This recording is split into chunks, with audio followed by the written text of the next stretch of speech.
Hi there, bonjour à tous, and welcome back. So, we've reached the point where there's an offer on the table. The real estate agent, if one is involved with you, has a duty to help you and accompany you through the whole negotiation period and to get the best deal on the table for you possible. Now, when there is an offer on the table from the buyer's side, the seller has three choices. The seller can accept the offer, can refuse the offer, or can provide a counter-offer. Best case scenario, the seller accepts the offer. That is, of course, in the mindset of the buyer.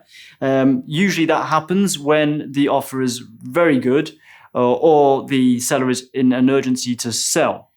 The seller can also provide a counter-offer, in which point the real estate agents and both parties, buyer and seller, will negotiate and compromise towards the best deal for both sides. In the case that the seller refuses the offer, at that point, obviously, the property is back on the market.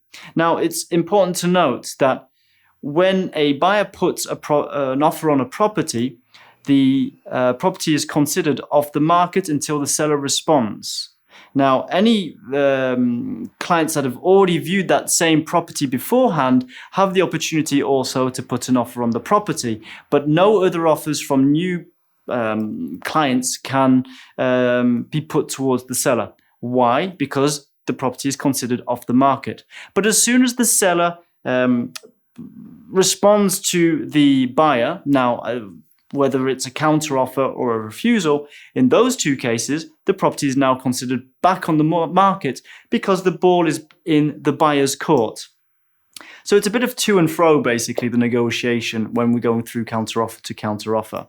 But at the end of the day, the objective for both the buyer and the seller is that we have an agreed offer on the table. At that point, we'll reach the preliminary contract, but we'll talk about that in the next video.